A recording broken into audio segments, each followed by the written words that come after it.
Hello everyone and welcome to week 7, which is all about Monopoly. But before we get into that, a couple of exercises again to just check how you're going with what we've done last week. Bit of feedback. So a couple of multiple choice questions, seeing as that is the format of the final exam. I'm going to give you the questions. Try your best to answer them in real time, but of course, feel free to pause the video if you need a bit more time. Question 1. To economists, a highly competitive market is one in which firms start a price war if they try to increase market share, any market with more than one firm in it, assuming there is no collusion, one in which consumers have a choice between brands, where a single firm is too small to have any influence on the market price, or all of the above. Okay, question 2. The demand curve for the individual firm in perfect competition is a vertical line at the market price, downward sloping line, horizontal line at the market price, horizontal line at the market quantity. Question 3. A profit maximizing, perfectly competitive firm must decide on what price to charge, taking output as fixed, what price to charge and how much to produce, selling products and services at the market price, and how much revenue it wishes to collect. Question 4. In a perfectly competitive industry, in the long run, entry and exit stops only when barriers to entry are sufficiently high, individual firms receive economic profits, individual firms earn zero economic profit, all firms have shut down. Question 5, the last one. The upward sloping portion of the marginal cost curve, starting from the minimum point on the average variable cost curve, is the firm's total cost curve, the firm's short-run supply curve, the firm's diminishing marginal returns curve, or the profit curve. Well, that was fast. Feel free to pause the video and go back and see if you can get your answers to questions 1 to 5 before I go through the solutions. All right, here we go with the solutions. To economists, a highly competitive market is one in which no firm can have any influence on the market price. So the answer is, where's my cool graphic? There we go. The answer is D. Question 2. The demand curve for an individual firm in perfect competition. Well, the firm doesn't see any change to the price that consumers demand if the individual firm changes its supply. The individual firm cannot affect the price, and that means the line must be horizontal, and the price is dictated by the market price. So the answer is C. Question 3. A profit maximizing, perfectly competitive firm cannot set the price. The price is set for it. It chooses how much to produce, selling its products and services at the market price. That is the choice available to the profit maximizing firm in perfect competition. The answer is C. Question 4. In a perfectly competitive industry in the long run, entry and exit stops only when, well, in perfect competition, there are no barriers to entry. Firms can exist, but they cannot be making positive economic profits, because in that case, other firms will want to enter the market. They cannot be making negative economic profits, because then firms will want to exit the market. So all firms must be making zero economic profit. And finally, The upward sloping portion of the marginal cost curve starting at the minimum point on the average variable cost curve is the firm's what? Well, this represents what a firm is willing to accept, the minimum that a firm is willing to accept in terms of the price for a given quantity. And that represents essentially the quantity that a firm is willing to supply for a given price. So it is the short run supply curve. Okay, so a lot of those questions there related to perfect competition, and the reason for that is to get you thinking about these basic assumptions that we've seen so far, because now we're going to mix things up a bit and we're going to relax those assumptions and look at situations where we don't have perfect competition. So the story so far has been one where on the left we have the market price and quantity dictated by equilibrium in perfect competition. And that market price sort of tracks its way over until we get to the horizontal demand curve that an individual firm faces, because an individual firm is a price taker. They cannot influence the price. And we know how to build up this supply curve in the market. It's by taking these individual firm supply curves based on their marginal cost curves and adding them up horizontally so that for a given price we can work out the market supply being the sum of the individual firm's supply. These individual firms get their supply from their marginal cost curves.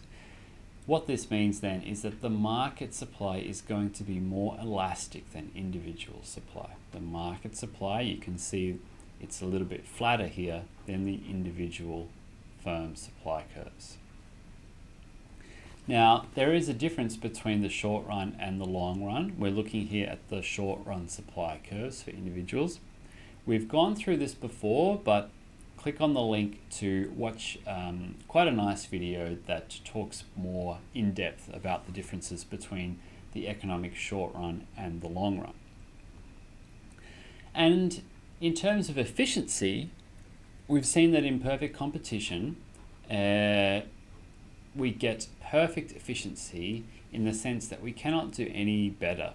The suppliers and the consumers in the market who are not trading would not be better off if they were trading. So we have Pareto efficiency and we maximize the total surplus. However, at the very start of our analysis of perfect competition, we went through a number of assumptions that underlie a perfectly competitive market. And now we're gradually going to relax these assumptions and look at different forms of imperfections that can creep in. For example, consumers and suppliers are not price takers, or the goods are not identical or homogeneous. There are externalities to production, which means that a trade between a buyer and a seller affects people not in that market. The goods are not excludable or rival, and that's when we'll get into things like public goods. There's not full information between the buyers and the sellers, and there's not free and easy entry and exit of producers. So we're going to start with right at the other end of the market spectrum with monopoly, which is very different to perfect competition in that, as you probably have guessed, there is only one seller. There are no close substitutes for the goods, so the products are not homogeneous. There are typically barriers to entry. And we can see examples of this less in the sort of markets we've been looking at so far, when we've looked at coffee or shirts or things like that, but more in these different sort of markets such as public utilities. And another way to think about the market spectrum is in terms of competition and concentration. So being as far away on the spectrum from perfect competition, you can guess that monopoly has much less competition and more concentration, more market concentration. There are also two intermediate categories that we will discuss. The first is monopolistic competition, which has some features similar with perfect competition and some features similar with monopoly. It has many sellers but differential products, no barriers to entry. On the other hand, oligopoly is a little bit closer to monopoly in that there are few sellers but not one. The products can either be homogeneous or differential, and there may be significant barriers to entry to keep that pseudo-monopolistic power. Okay, so we're going to consider these three, and we're going to focus in the first instance on the most extreme, which is monopoly. In all of these cases, we can have some degree of price making. A firm is said to be a price maker if it has the ability to set its own prices. And that means that it has some degree of market power. So what do we mean by market power? Well, market power translates to the slope of the demand curve that an individual firm faces. In perfect competition, our firms are price takers, which means that no quantity that they set will in any way affect the price that they face, because by definition they are price takers. On the other hand, a firm that is a price maker will see a different price materializing from the demand function for a different quantity that it sets. So still it's setting the quantity that it produces, but in effect it's setting these two things at once, the price and the quantity, by its choice, because they are related to each other by the fact that we see a function on the graph. There are different types of market power that correspond to the categories we saw before. Monopolistic competition, in which we need these differentiated goods, and then this oligopolistic competition, the simplest example of which is a duopoly with just two firms. Now, some examples that you have probably come across when it comes to a monopoly. Google is by far the biggest in the current world, in that it has almost a complete monopoly over search engines, as well as the other things that it owns, but still search engines for sure. One of the most famous historical examples is De Beers, the diamond company that owned about 90% of global diamonds in the 1980s, and is of course infamously well known for its involvement in blood diamonds. A duopoly is one with just two firms. For example, Coles and Woolworths did have a duopoly market over supermarkets in Australia, but not anymore. Airbus and Boeing in terms of manufacturing commercial airplanes. An oligopoly simply extends the number of firms, but still to the extent that they have pseudo-monopolistic power as a whole over their industry, such as the big four banks in Australia. And then monopsony is something we spoke about in the previous lecture on government intervention, particularly related to the minimum wage. We spoke about situations where imposing the minimum wage might actually make some sense, and those were situations when workers really only had one employer to choose from in their area, such as a small town or region with one large mining company, such as BHP or so forth. In those situations, the market is the labor market, the sellers are the employees, the buyer is the one employer, but there's only one buyer, so they can essentially lower the market price with this power. There are other examples of this, such as Walmart in the US, in terms of buying its products from wholesale from the original suppliers. And Woolworths and Coles have been accused of monopsonic exploitation of dairy farmers in Australia, who get very low gate prices for their milk. Another way to think about different forms of competition and how this affects demand in the market. So for the individual supplier, as we've mentioned before, in a perfectly competitive market, they're facing this horizontal demand curve, which is perfectly elastic. A monopolist can really take advantage of the supply of the consumers and exploit a much more inelastic demand function. And the other forms, again, fit somewhere in the middle, just as they do with this spectrum.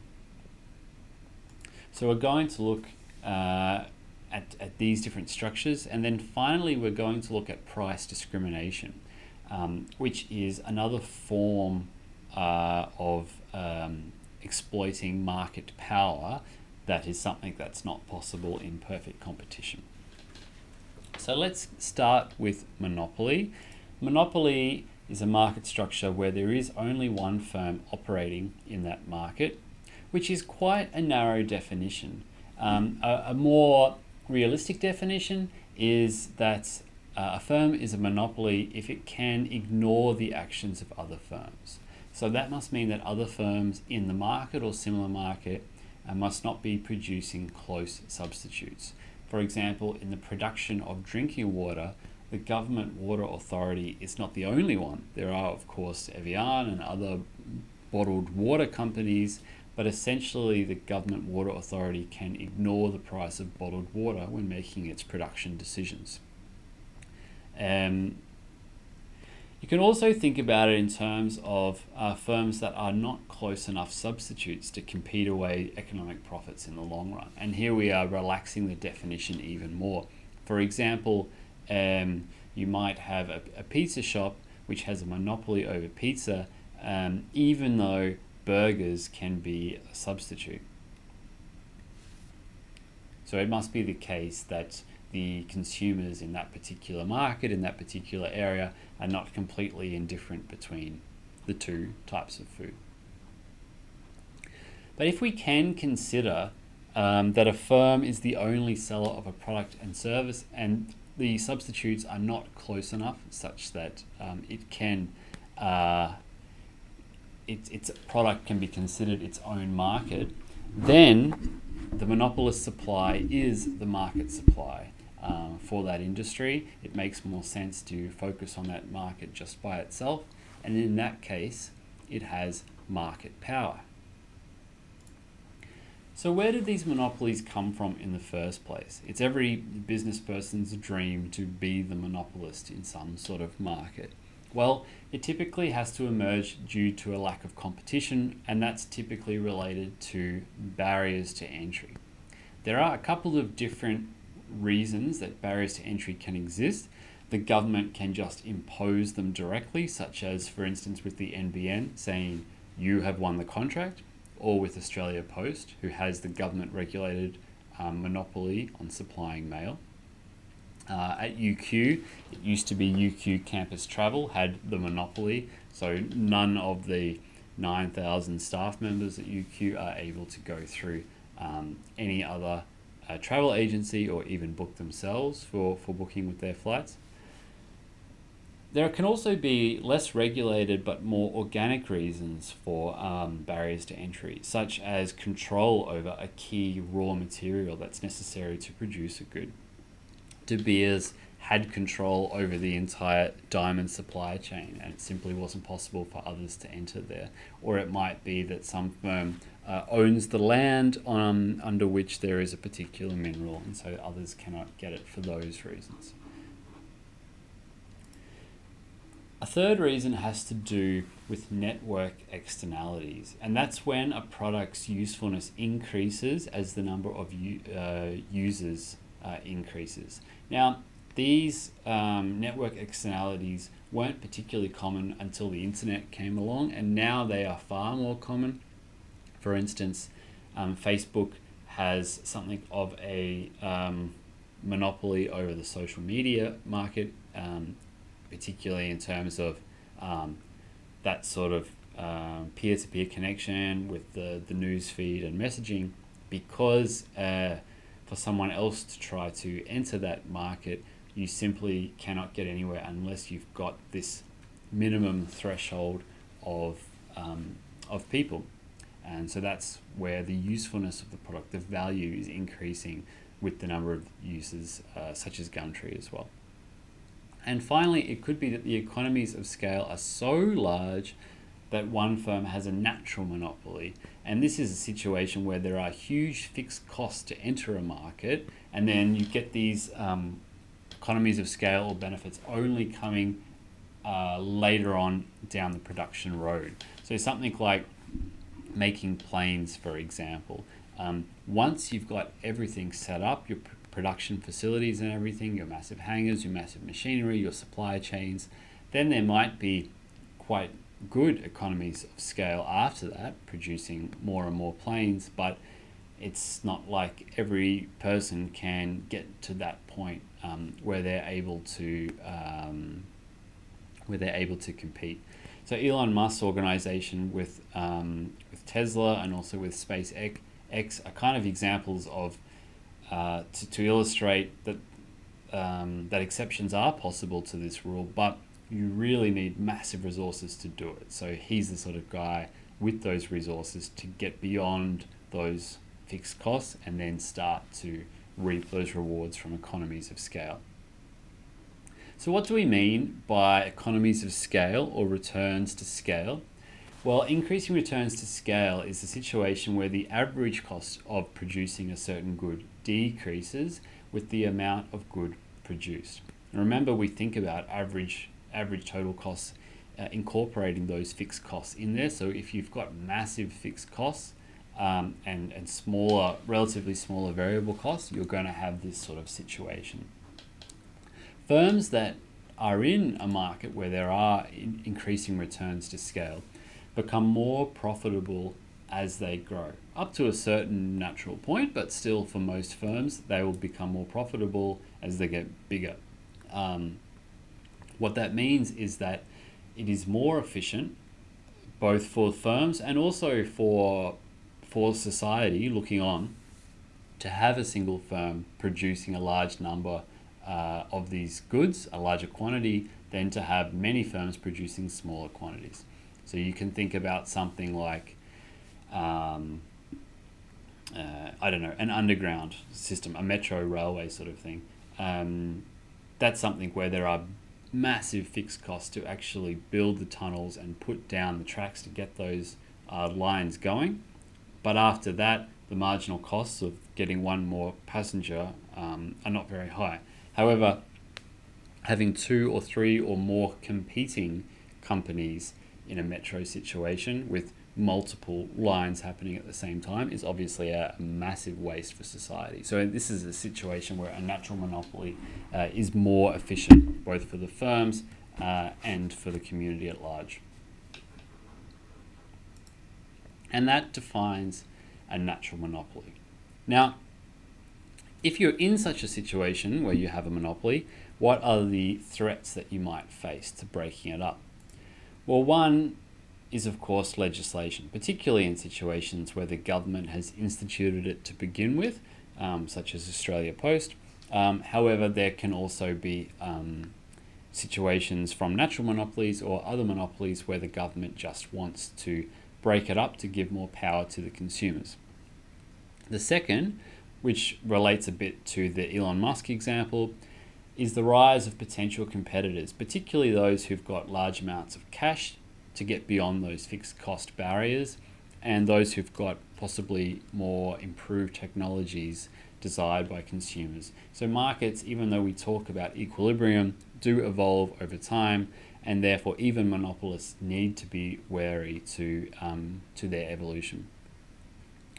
And the third is a situation where the economic profits are just so high that the new entrants get attracted anyway, such as what Elon Musk and before him Richard Branson did with potential profits from space travel, and what Didi and others and Ola are now doing in the rideshare market on the back of Uber's ridiculous profits from its IPO. So if you are a monopolist, how can you maximize your profits? Well, we know it's useful to go back to the example of perfect competition, in which we want to remind ourselves of how a firm there maximized its profits. Well, the price was given to that firm, and we saw that setting a quantity such that the price equated to marginal cost was a profit maximizing selection. It fits with our cost benefit analysis, with our marginal decision making rule. Because a monopolist is a price maker, they don't have to set their quantity to best suit those consumer needs. They want to set it equal to their profit needs.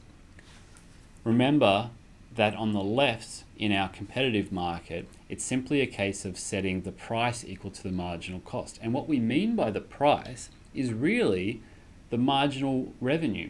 So what's the marginal revenue? Remember, marginal means one more. So it's the revenue you get from selling one more item. Well, if the price is the same all the time, then the revenue that you get from one more item is just that price that you're selling at. So the marginal revenue is the price. But on the right-hand side, the marginal revenue is not equal to the price, because a monopolist is a price maker. So the marginal revenue is actually related to the demand curve, because it's that extra money that you get from one more sale, and that price is going to be changing the more that you produce. So it's downward sloping. It's not exactly the demand curve, but it will be downward sloping. There's a way that we can think about how a monopolist maximizes profit using math, and we'll do this one first before looking at perhaps a more intuitive way. Recall that profit equals revenue minus cost. Revenue is equal to price times quantity. The key difference here is that the P in price is actually a function of quantity. It's a function of quantity because the more the monopolist produces, the lower that price has to be across the board, because the monopolist has to charge the same price for the products across the board. So the price depends on the quantity. It's a function of the quantity. And remember that the total cost is also a function of Q. We could think of it in terms of the average total cost times Q, for example. What it means now is we need to maximize profit the same way that we maximize anything. We take a derivative and set it to 0. So when we do this, we'll find that the derivative of the revenue side with respect to Q needs to be equal to the derivative of the costs with respect to Q. This is actually the same that a perfectly competitive firm does. It's just that the equations are much simpler because of the fact that the price is given and not a function of Q. So this is the way that we get the standard marginal revenue equals marginal cost curve. But the difference for a monopolist is that, well, assuming that we have downward sloping linear demand, the price, the P, is going to have a Q in it, which means, for example, this is your simple equation of a line, y equals mx plus c. It's the same sort of thing with a negative slope. What it means is that when you take a derivative of the revenue, this extra Q is going to feature in the equation, such that you're going to get, in this case here, a downward sloping marginal revenue curve that is exactly twice the slope of the demand curve. So it is exactly twice as steep as the demand curve. So we can draw that as follows. The marginal revenue curve here is twice as steep of the demand curve. And that is always true if we have a linear demand curve or a straight line demand curve. Now that's the math way. What's the intuitive way? Well, we know that according to marginal benefit analysis, you keep producing one more item so long as the benefit of producing that item is more than the cost. And that's our marginal benefit, marginal cost rule. That's the cost benefit principle. Now for a price taker, that's easy because the marginal revenue is just the price. So our revenue is only affected by the fixed price for each additional unit. But for a monopolist, there are two effects going on. When we produce one more good, our revenue goes up because we've sold one more product, we've received one more sale. But it means we've moved further along the demand curve, which means that the overall price we can charge everybody goes down by a little bit. Okay, we sell one more item, but that means that overall our market price goes down. So we've got two effects working against each other for our revenue when we produce one more good. And the downwards effect, the decrease in our revenue by having to charge everybody a lower price, is going to be a much bigger effect when we're producing more. So once we're producing, if I'm producing 2 cups of coffee for these two guys A and B, and then I want to produce a third cup of coffee, I have to charge C a little bit less, which means I have to charge A and B a little bit less. I get more money from C, but I get a tiny bit less from A and B. And maybe overall, I've made more money, revenue's gone up. But once I want to sell coffee, I've already secured the sale of 25 people, A through to Y, and now I want to sell a cup of coffee to Z, I'm going to receive higher revenue of the price of that cup of coffee, but I'm going to have to lower the price for all of the other 25 guys. And so the higher the quantity we're producing, the larger this downwards effect is for a monopolist on the revenue. So that's why the marginal revenue curve is more downward sloping or steeper than the demand curve. That extra benefit of one more unit reduces much faster. So what's the consequences for output? Well, because a monopolist has got to consider both of these effects happening at once, to maximize profit, the amount to be produced is going to be less than that he would have produced in perfect competition. But the overall price will be higher. So we've still got the same rule, the same cost-benefit principle, that if marginal revenue is greater than marginal cost, produce the next level of output. If marginal revenue is less than marginal cost, decrease your output. That rule is still the same. But the graph to do it looks a little bit different because of this steeper marginal revenue curve. We still have to intersect the marginal revenue curve with the marginal cost curve to get our profit maximizing quantity. And then what we do is we track this line up from the profit maximizing quantity through the intersection point until we reach the demand curve, because it's the demand curve that tells us what the final price is that we can charge. So the final price we'll charge is going to correspond to the price at point B, which is the profit maximizing price of 42. So these are the steps to find the maximum monopoly profit. First, you need to know what your marginal revenue curve is, which for a linear demand curve, a straight line demand, is simply twice the steepness. You plot all of these curves in one graph and you find where marginal revenue equals marginal cost. At that point, you've got your quantity. Then from that quantity, you follow the line up until you reach the demand curve to find the price to charge for the quantity that you're going to produce. And then you can calculate total revenue and total cost to get the profit, or you can follow a slightly simpler formula. Price times quantity gives you your revenue, and your quantity times your average total cost gives you your cost. The difference will be your profit. So let's see that on a graph then. We have to plot the average total cost curve. Remember, it's the price times the quantity minus the average total cost times the quantity that gives the profit. So what we can do, we can simplify that by simply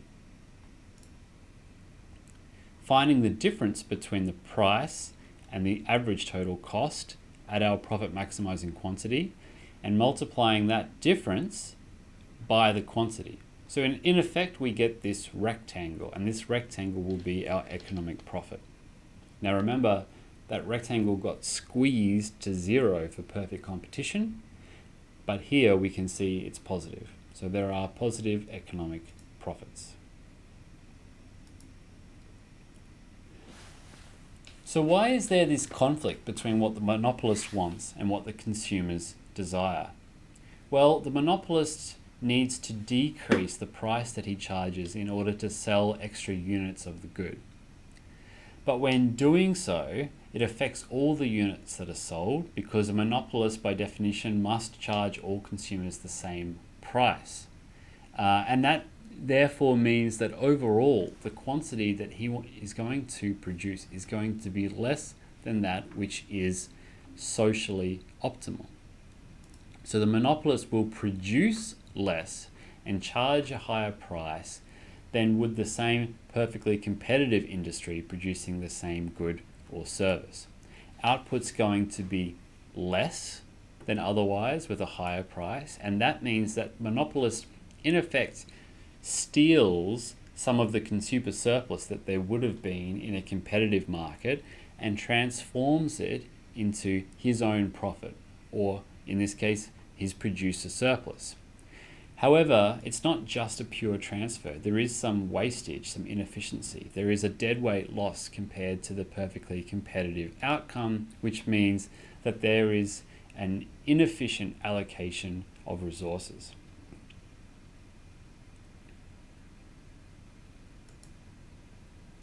So, just to recap again, in perfect competition, we're facing a downward sloping demand curve, an upward sloping supply curve for the market as a whole, and we get our price and quantity in equilibrium. For a monopolist, we're also facing a downward sloping demand curve, but we don't have to worry about a supply curve because it's just us. We're the only supplier. So we care about our marginal cost curve, and we need to add in this marginal revenue curve, which in this case is going to be steeper. We use that to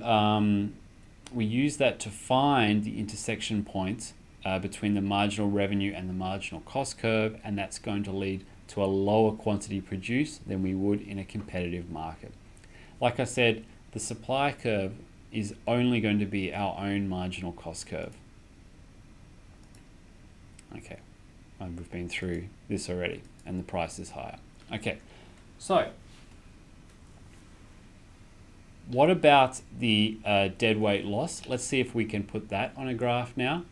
The marginal cost of the last unit produced is going to be equivalent to where the marginal cost and marginal revenue curves intersect. Before, the consumer surplus would have been this big triangle here. Now, because PM is the price that the monopolist produces at, the consumer surplus is reduced to this little triangle here. So this much is now missing from consumer surplus. Of that, area A is transferred to the monopolist because the monopolist is grabbing a much larger producer surplus.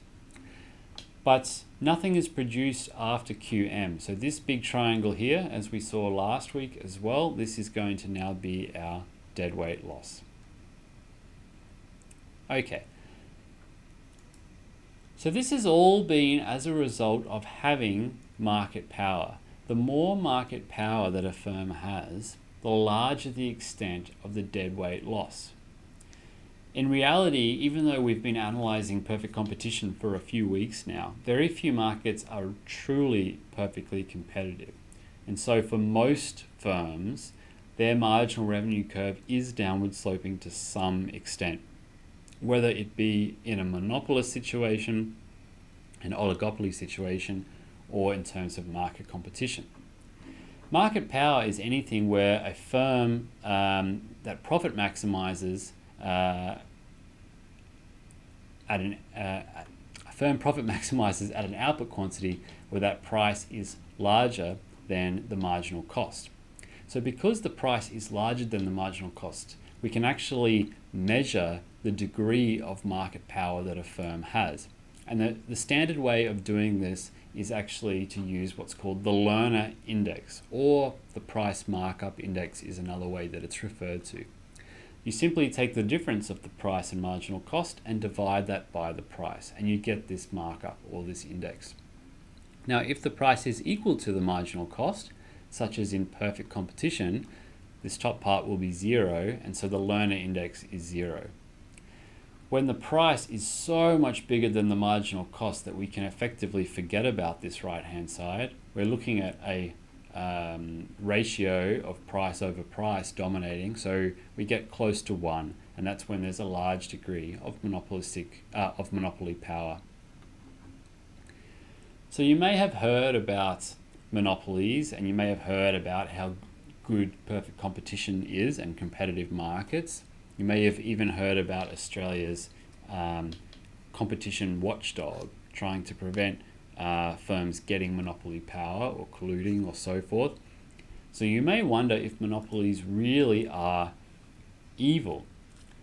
Well, in fairness, there are quite some situations where monopolies can be good for society. Whether or not the firms intend that is completely irrelevant. They may be in there as monopolists for the profits, but they still may be doing some service for us. Now, we know that monopolists actually produce less than what society would want. But what if we're in a situation where actually there are others being negatively affected by a market, so that overall everybody would prefer that less was produced? Private jets, household drones, anything where people outside of the buyers and sellers would prefer fewer of these items. In that case, a society might prefer less production, and a monopolist will deliver, but only because it's making its own profits. There are other situations where monopolists actually have incentive to introduce new profits.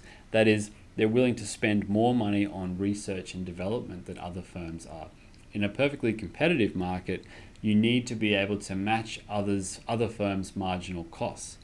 So you can't afford to spend extra money on research and development to innovate.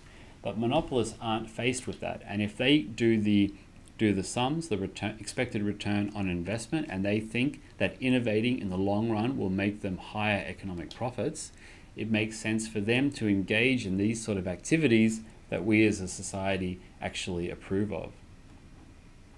Still, for the most part, monopolists have a bad reputation, and they do in many markets lead to inefficiencies and welfare losses. So governments have come up with a range of tools to deal with monopolies. And we'll go through a few of those now. The regulators spend a bit of time monitoring these prices closely that monopolists set, just to make sure that they are not that far away from what we would expect in competition. In addition to price regulation, it is possible for governments to try other tools where they dictate quantity produced by monopolists, although this can be reasonably tricky. As well as regulations around the timing or the amount of different investments. One of the most theoretically appealing government interventions is average cost pricing, especially for natural monopolies.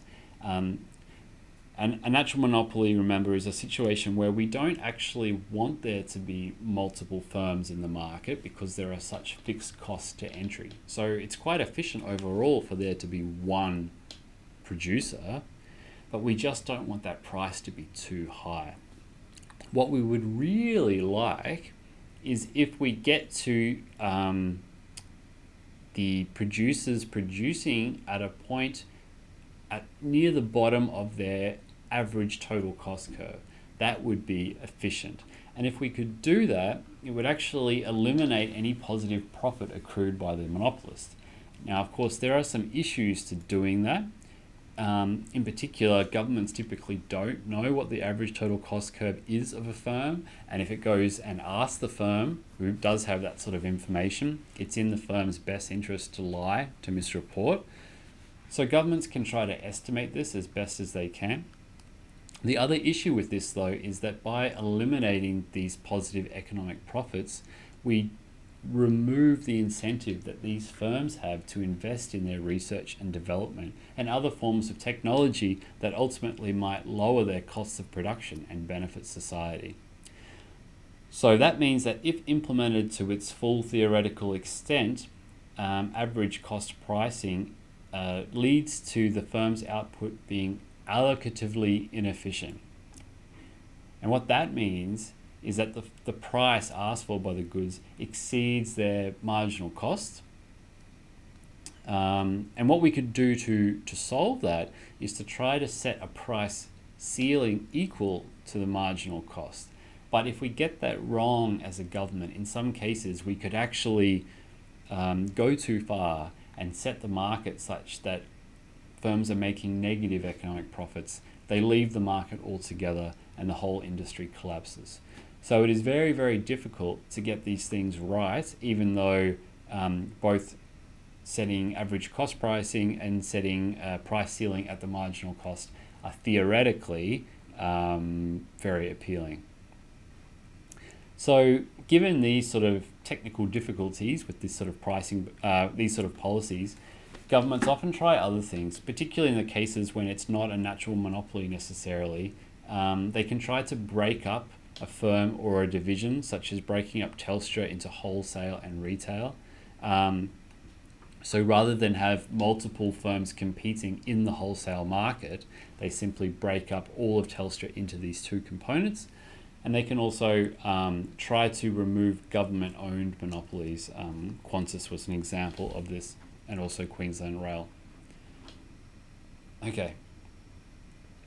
Another area that governments often need to address, particularly again with the AECCC, one of Australia's watchdogs, is collusion, and particularly in the form of cartels. So collusion is an agreement amongst firms to charge the same price or otherwise not compete. In effect, they are trying to act like they are one big bad monopoly together. Now we have some laws to deal with this sort of anti-competitive behaviour, and I'll put a few slides at the very end of this slideshow about this, though I won't discuss them in the lecture. Typically, these laws, generally speaking, make it illegal to collude or to come up with a cartel-like behaviour, and if you want to take over another firm or merge with it, typically you need to apply for permission, and the authority will determine whether or not the resulting market will be too anti-competitive or not.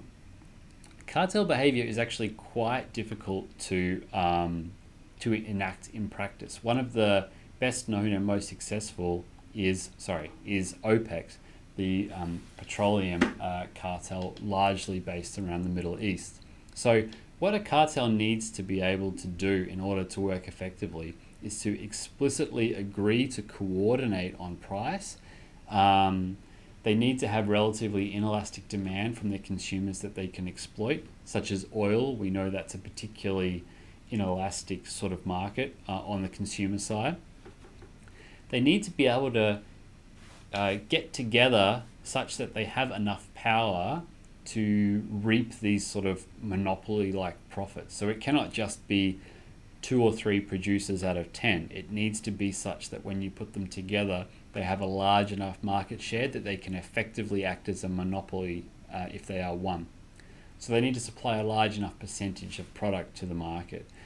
And then the most difficult thing is that they must maintain the agreed high price. And the reason for that, as we will see in the game theory and oligopoly week, there is an incentive for these firms to actually break their agreement and to sneakily undercut their fellow cartel members and make even higher profits. Okay, so as I mentioned, the ACCC is the main organisation in Australia that deals with these sort of things. It deals with monopolists, any sort of anti-competitive agreements such as collusion and price fixing, and exclusive deals, third line enforcing, and all sorts of things like this. The airline industry is kind of the champion when it comes to this sort of anti-competitive behaviour. Possibly a bit unfair, there are others, but once upon a time in particular, many of the most best known airlines in the world entered into legal price fixing arrangements, particularly when it came to cargo transport. They agreed to fix the prices of the fuel surcharges such that they essentially acted like one big monopolist. And of course, there aren't any good alternatives if you can't go by air. There was actually a cross-country, cross-government investigation followed by penalties that were applied across the world, which has seen prices lower dramatically since that time. And this has also benefited us in that the prices dropped for average consumers, also with things to do with, say, Qantas now being, it was a monopoly at some point, particularly when Ansett went under, but now we've got Virgin, we've got Tiger Air in Australia, so and there's a lot more competition in the international market coming into the major cities in Australia as well. But this sort of competition is also double-edged because airlines now, because there is so much competition, really have to survive on the margin. They have to leverage their industries. They are very susceptible to changes, to sudden changes in demand, as we've seen in the case of COVID. And some recent analysis that I saw suggested that anywhere from 75 to 90% of major airlines might actually struggle to survive to the end of this year if we still have these sort of travel restrictions in place. So we may have a far less competitive airline environment going forward in 2021 and beyond. So from an economist's view, in general, the existence of a monopoly is inefficient in terms of a reduced quantity being supplied and thus leading to a dead weight loss. Of course, the flip side, from a firm's perspective, it's great to be a monopolist. There are positive economic profits. From a government's view, it's not actually as clear as you might first think. Sure, there are welfare decreases to society on account of the deadweight loss, but on the other hand, there are some other benefits as well, such as encouragement to innovate, to develop new technologies, and overall lower production costs. So that's the far end of the market. Now let's go a little bit in and start looking at monopolistic competition, which is somewhere in between the two that we've just seen. There are a large number of firms, just like perfect competition, and there are many close substitutes to the products and few barriers to entry. But the difference is that the products and services that the firms supply can be differentiated, which is that consumers don't consider them all to be exactly the same, and that gives the firm some pricing power. And in fact, most of the businesses that you frequent, most of the industries that you know well, are in monopolistic competition to some extent. So here are some examples: hair salons, coffee shops, restaurants, clothing stores, furniture stores, jewelry stores, anything where the products are similar to each other, but still different enough, which may be in terms of actual elements of the product and features, or maybe in terms of brand, recognition, and so forth. For example, my favorite illustration is, of course, coffee. Think about if you decided to come up with a coffee shop in Brisbane. How would you make it stand out from the rest? Well, if you look at many of the coffee shops that we have around, they're not identical. They all sell coffee, but there are different features, different settings. You can think about even just at UQ, the difference between sitting at St. Lucy's next to the tennis courts or Belltop with staff members versus getting a takeaway at the library or lining up for a Merlot coffee where you also can't sit down. So there are different features going with these sort of things. And shops in a wider market, which aren't just catering to students, also look at whether they want to take that sort of business meeting clientele, or busy workers running to work along Queen Street, or people who are sort of hunkering down for the day. So not all coffee shops are the same. Everyone wants to be different, and the key to getting this sort of monopolistic competition power is having some sort of differentiating feature. And if you have that differentiation, you have some pricing power, then the demand curve that you face is downward sloping, and that's what you want in order to make economic profits. Now, there are many other courses that you'll probably take during the course of your studies at UQ that look at how to get this element of differentiation, particularly if you take marketing courses, for example. Brand is a big thing, price can be a big thing, customization, product reliability, and so forth. But another perfect competition feature is that although you have this downward sloping demand curve that you can exploit, there is this free entry and exit of firms into the market. And what that means is that overall, in the long run, you're not going to get these positive monopoly profits. In a long run equilibrium, you'll still get zero economic profits. Okay, so like I said, there are several common ways that you can, common features that you can employ, or categories that you can employ in order to get this product differentiation. We're not so interested in this course in how you get there. We're interested in what happens once a firm has got this sort of differentiation, such that they're in a situation of monopolistic competition. Well, what it means is that an individual firm faces a downward sloping demand curve, similar to a monopoly and very different to perfect competition, in which it was, as we saw, horizontal.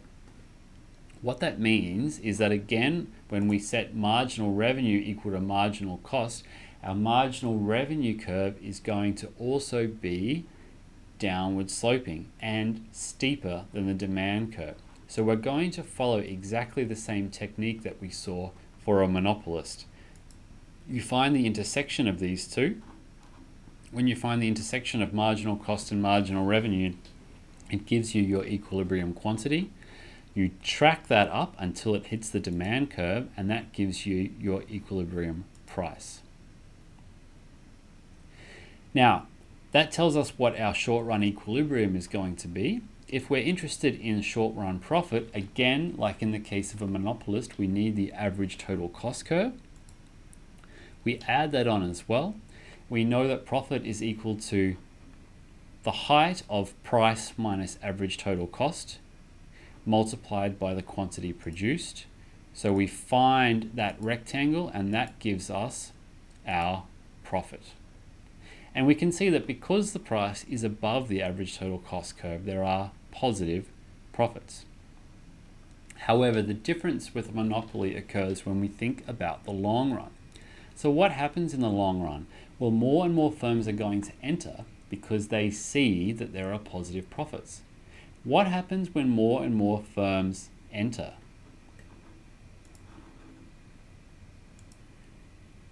It lowers the demand for each individual firm.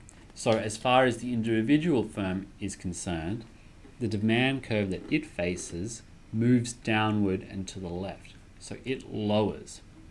On the other hand, if we were in a situation, and that's going to continue, so long as the price is above the average total cost curve, because in that situation there are incentives for new firms to enter. Of course, if the price went below the average total cost curve, then there would be incentive for firms to leave the market, which meant that each individual firm that remains would face a higher share of the demand. But okay, so what's going to happen is that if we compare it to the previous slide, so this demand curve is going to move down and to the left, which means the marginal revenue curve is going to move down and to the left because firms are making profits, more firms are coming in, each individual firm gets less demand. And that process is going to continue until the price is no longer above average total cost. So essentially the vertical line here, we're moving everything down and to the left, but this vertical distance between the price and the average total cost, the height of the yellow box, is going to shrink and shrink and shrink and shrink until it gets to a size of exactly 0. When the price is equal to the average total cost, there is no more positive economic profit, which means there is no incentive for new firms to enter or to exit anymore. So we end up with this sort of equilibrium in monopolistic competition.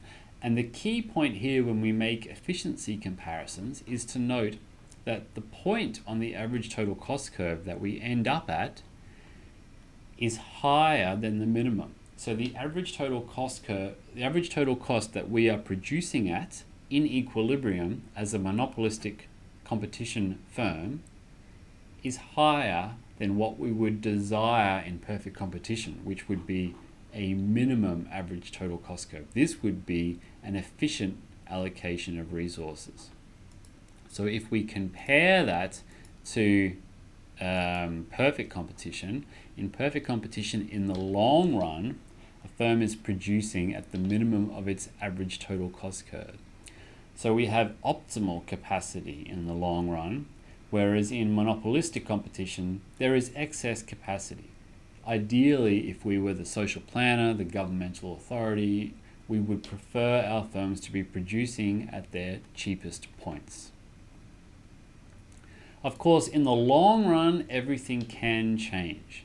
So even though monopolistic competition competes away these economic profits and firms enter and exit, like I said, these equilibrium concepts are a little bit too static compared to the real world. In the real world, our equilibriums are dynamically changing over time. And so that monopolistic competitions can continue to maintain positive economic profits if they can keep innovating and keep differentiating to meet customer needs. The final category of topics we're going to look at today is about price discrimination. Price discrimination is something that we haven't allowed for so far. We've maintained, for example, that a monopolist has this trade-off in that as they produce more and more, they're increasing their revenue from that sale, but they're decreasing their revenue from all of their previous sales because they have to lower their price and they have to charge the same price to everyone. But what if they didn't have to charge the same price to everyone? Imagine that they could charge different prices to different consumers. Now remember that the demand curve represents the reservation price, or the maximum that each consumer is willing to pay. And the very top of that demand curve is that very first buyer with the highest maximum that they're willing to pay. Imagine that you could charge each individual exactly what their reservation price was. How would things change? Well, we call this situation first degree price discrimination, which is quite rare in practice, although it does exist in some markets. This is when the monopolist knows each buyer's maximum price that they're willing to pay, and the monopolist has the power, legal and otherwise, to charge each consumer that reservation price. So what happens then? Well, this is a monopolist who cannot practice price discrimination. What they do is, we've seen, they set marginal cost equal to marginal revenue. Here we have, just for simplicity, a constant marginal cost curve. And they end up producing less than the efficient amount because of this downward sloping steep marginal revenue curve. So there's a deadweight loss to society. And they make this profit here, and there's some small consumer surplus compared to the perfectly competitive outcome.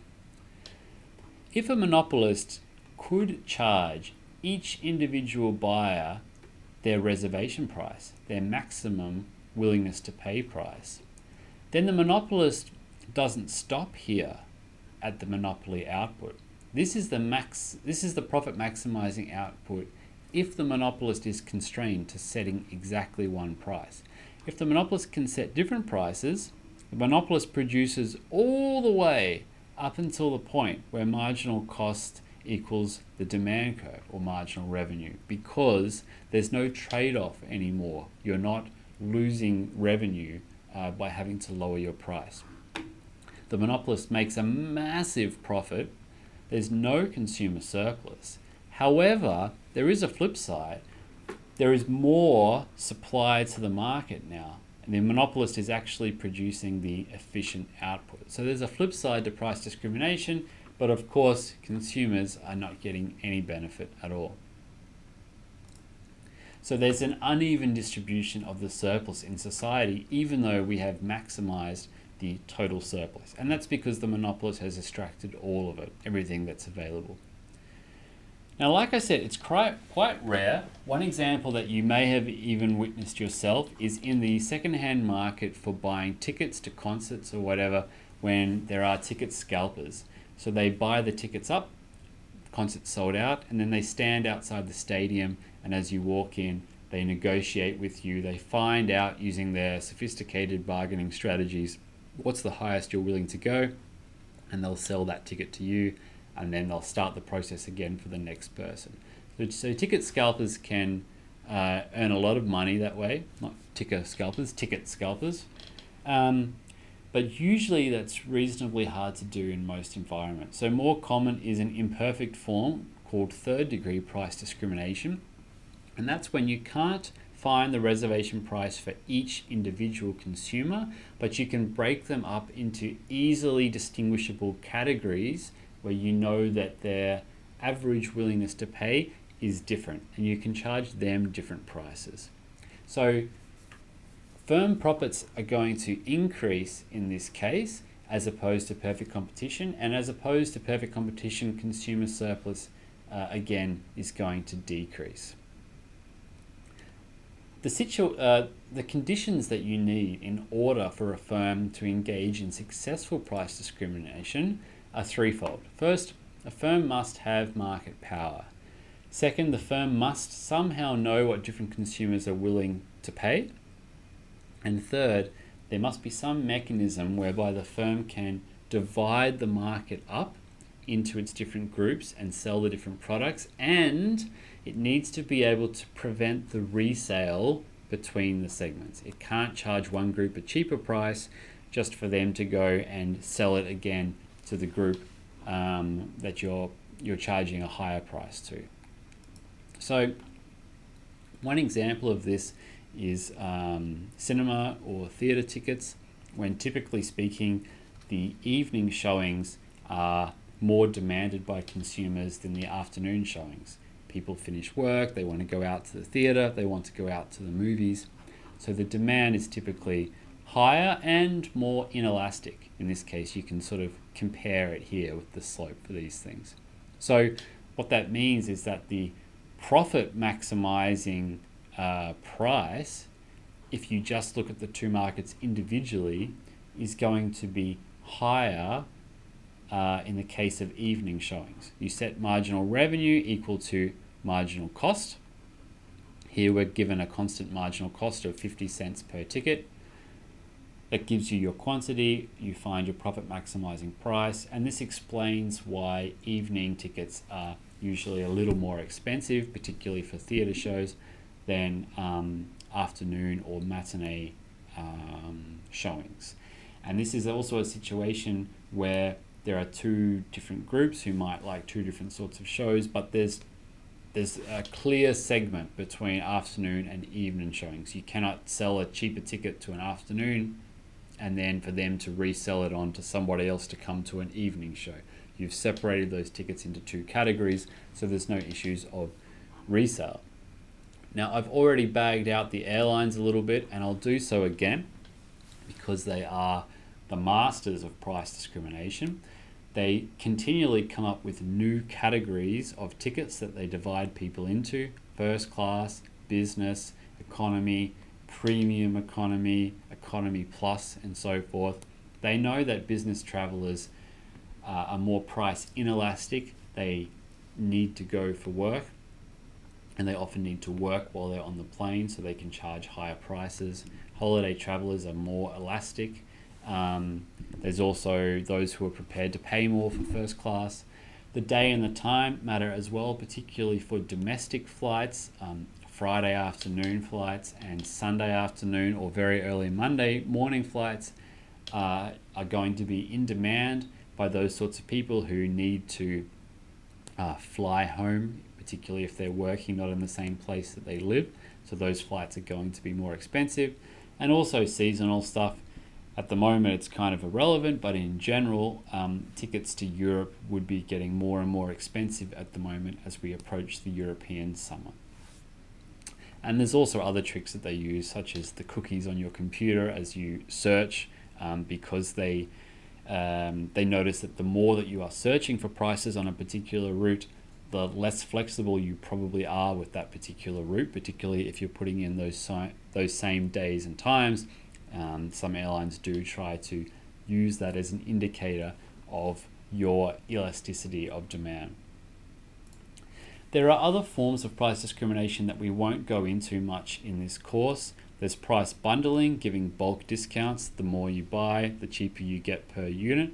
There's two-part pricing, which is a very interesting theoretical exercise that we won't discuss here, but you can read more about that, such as club memberships, where you pay, say, per year for UQ membership, and then you might pay much less, UQ tennis, and then you might pay less every time you hire the court, or things like shaving, where you might buy a cheap razor, but you have to pay for expensive blades, but those blades can only be used in your cheap razor. And how does the company work out whether or not to charge relatively more for the razor, the shaver razor, as opposed to the blades?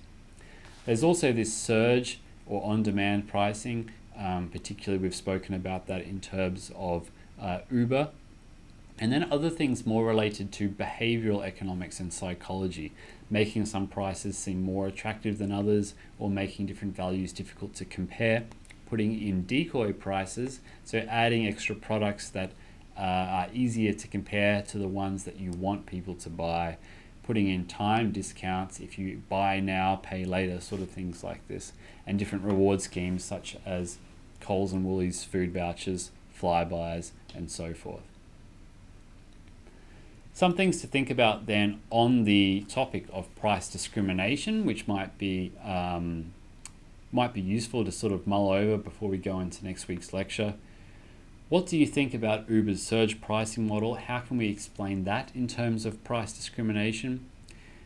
iPhones, why are they more expensive in Australia than the US? Do you think it's fair that airlines use your browser cookies to adjust their prices for you? And should economists have anything to say about that? Why is it that women are usually offered a higher price by a used car salesman than that offered by men? This is empirically true, some research was done on this.